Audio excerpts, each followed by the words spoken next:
श्री रामदास अठावले।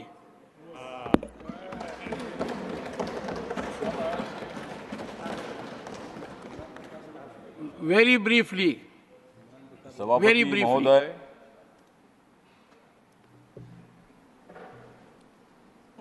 माननीय मोदी जी ने दिया है 80 करोड़ गरीबों को रेशन।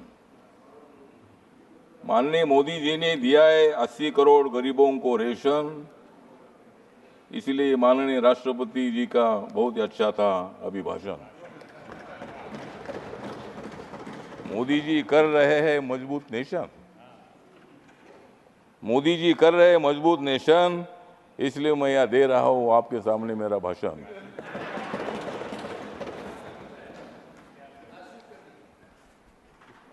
नरेंद्र मोदी जी प्रधानमंत्री बने हैं तीसरी बार,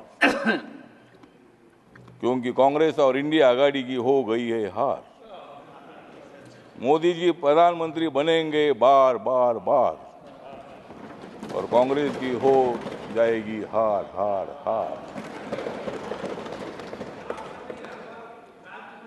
संविधान बदलेगा ये प्रचार झूठा था, संविधान बदलेगा ये प्रचार झूठा था, क्योंकि कांग्रेस ने सारा देश लूटा था।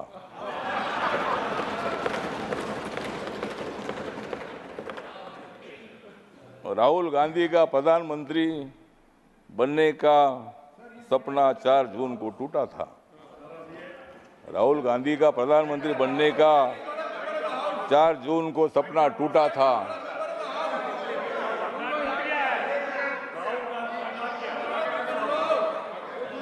और मोदी जी के खिलाफ वन सेकेंड इंडिया आघाड़ी का प्रचार झूठा था। एक सेकेंड।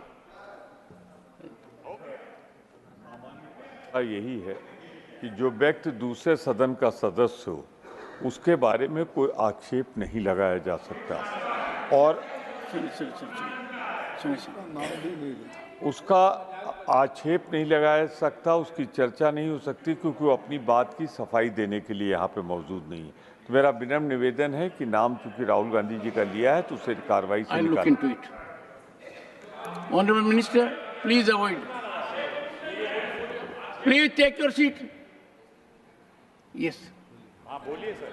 हाँ तो सर जी, मैंने इतना ही बोला था कि सपना थोड़ा आदमी का होता है, ऑनरेबल मिनिस्टर चाहिए, सपने में जीना ही अपना काम ही है। ऑनरेबल मिनिस्टर, और इसीलिए मतलब हम इतना ही बताना चाहते हैं कि संविधान के संबंध में बहुत बड़ा ब्लैकमेल करने का काम किया था, जनता में फूट पैदा करने का काम किया था। जिन लोगों को जेल में डाला था ये सब लोग एक साथ आए थे। हमारे संजय जी है, संजय जी, हमने आपको जेल में नहीं डाला था, नहीं हमने नहीं डाला था, ईडी ने डाला था। आपके बारे में आदर है। अन्ना हजारे जी हमारे महाराष्ट्र से आते हैं, अन्ना हजारे साहब के साथ मेरे संबंध बहुत अच्छे हैं। अरविंद केजरीवाल जी उनके आंदोलन से आगे आए हैं और भ्रष्टाचार के खिलाफ आपने आवाज उठाई है। आम आदमी पार्टी है, आप पार्टी है, आपने काम अच्छा किया था, लेकिन थोड़ी गड़बड़ हो गई, इसीलिए ऐसा हो गया। अब तो इसीलिए ठीक बात है। तो इसीलिए हमारा कहना इतना ही है कि संविधान के बारे में बाबा साहब अम्बेडकर जी ने संविधान लिखा है। जिस बाबा साहब अम्बेडकर जी ने संविधान लिखा, आज बाबा साहब का नाम लिया जाता है, संविधान का किताब दिखाया जाता है। लेकिन मैं इतना बताना चाहता हूं, ये कांग्रेस पार्टी ने बाबा साहब को 2 बार हराया था। 1952 में मुंबई में लौगलो मतदार संघ से बाबा साहब को हराया था, 1954 में भंडारा जी बाबा साहब को हराया था, और बाबा साहब अम्बेडकर जी को भारत रत्न नहीं दिया था, बाबा साहब का फोटो सेंट्रल हॉल में नहीं लगाया था। और आज बाबा साहब की बात करते हैं, आज आप संविधान दिखाते हैं, संविधान दिखाओ, लेकिन संविधान के जैसा आपको बर्ताव करने की आवश्यकता है। और इसीलिए संविधान कोई बदल नहीं सकता है। नरेंद्र मोदी जी माथा टेकर शपथ लेते हैं। 26 नवंबर 1949 को संविधान का ड्राफ्ट बाबा साहब ने दे दिया था, तो वो दिन मोदी जी संविधान दिन मनाते हैं, और आप बोलते हैं कि भाई संविधान बदलेंगे। मोदी जी ने बाबा साहब के काम इतने पूरे किए हैं। मुंबई में हिंदू मिल की जगह पर 3600 करोड़ की जमीन बाबा साहब के मेमोरियल दी है, और वहाँ 1200-1300 करोड़ का मेमोरियल बन रहा है। डॉक्टर अंबेडकर फाउंडेशन आपने बनाया था, कांग्रेस पार्टी ने बनाया था, लेकिन वो खाली ऑफिस ही था। मोदी जी आने के बाद वहाँ इतनी बड़ी बिल्डिंग बन गई है। जहाँ बाबा साहब ने संविधान लिखा वो 26 अलीपुर रोड पर इतना सुंदर मेमोरियल बन चुका है। इतने काम करने वाले मोदी जी संविधान कैसा बदल सकते हैं? वो कांग्रेस को बदल सकते हैं लेकिन संविधान नहीं बदल सकते हैं।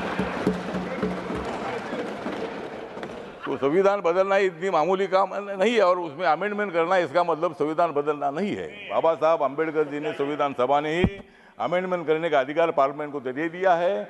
और जब भी मतलब नया कानून बनाना होता है, पुराने कानून में कोई मतलब अमेंडमेंट होती है, वो अधिकार पूरा अपने को होता है। और इसीलिए मुझे लगता है वो संविधान बदलना ऐसा हम नहीं बोलते हैं, लेकिन आप लोग इसी तरह का खाम प्रचार कर रहे हैं। सब इतने नेता मोदी जी को हराने के लिए इकट्ठे आए हैं, लेकिन तुम मोदी जी को हरा नहीं सकते हैं। मैं मोदी जी के साथ हूं।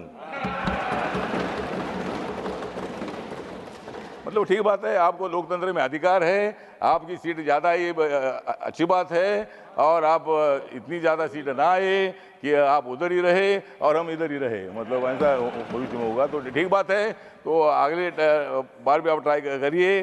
लेकिन आज जो राष्ट्रपति का अभिभाषण है, इसका मेरी जो रिपब्लिकन पार्टी ऑफ इंडिया है, बाबा साहब अम्बेडकर जी की स्थापित हुई पार्टी है, इस पार्टी की तरफ से मैं मतलब इस अभिभाषण का सपोर्ट करता हूं। और अपोजिशन को इतना ही बताना चाहता हूं कि मोदी जी स्ट्रांग नेता है, मोदी जी मजबूत नेता है, मोदी जी के साथ इतने हमारे लोग हैं, और तुम कितनी भी कोशिश करो लेकिन मोदी जी हारेंगे नहीं, वो तुमको हराएंगे।